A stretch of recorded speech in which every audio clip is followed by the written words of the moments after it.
Good morning and welcome to Kisumu on this very nice day. We are happy to have you here and please feel at home. In intermediate cities like Kisumu, plenty of evidence is already available regarding the dividends of devolution.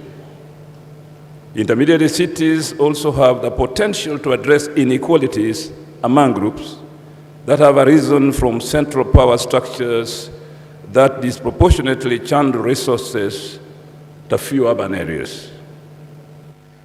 This summit delivers the policy challenges that emerge are designing constitutional frameworks that are sensitive to, but not trapped in, elite political relations that usually encourage divisions within the nations on a tribal basis. Devolution offers an answer that emphasizes both individual liberty and community values by empowering local communities within their own local government, elected by them and kept in check by them. This is the essence of democracy and democratic decision-making for equitable development. As we speak today, this is one of the most transformative infrastructure developments in Africa. We are happy that after our president took over, we have continued to invest as national government in this infrastructure. We have a standard gauge railway that has been built during this administration, all the way from Mombasa, it's now in Naivasha. It will come to Kisumu. We know that it was not easy to do that, but again, we are transforming this city because of that infrastructure. I am particularly pleased to see that the summit has chosen the theme linking the global UN agenda to Africa's agenda as a template of how to think global while acting locally to African aspiration and distinct cultural realities. Africa, like the rest of the world, has committed itself to the implementation of the United Nations agenda and the new urban agenda.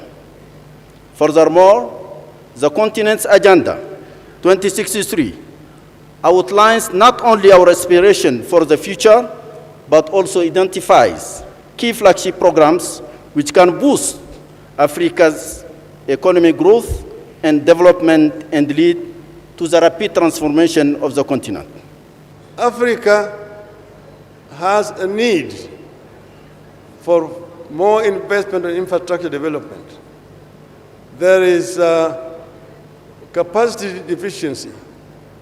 It is estimated by African Development Bank that Africa needs about $170 billion per annum to be able to meet our infrastructure needs. So the deficit stands at about $110 billion. And that's why I have proposed the establishment of African Infrastructure Fund. We have established that there are a lot of capital lying idle on the continent, sovereign funds, pension funds, and insurance funds.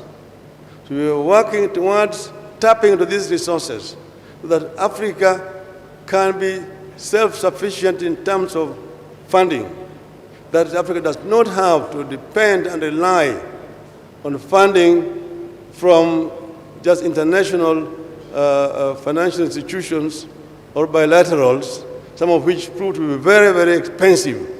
In the last 50 years, the United Nations in Africa have contributed to ensuring that urban communities have had greater access to basic services, transport infrastructure, and now digital connectivity.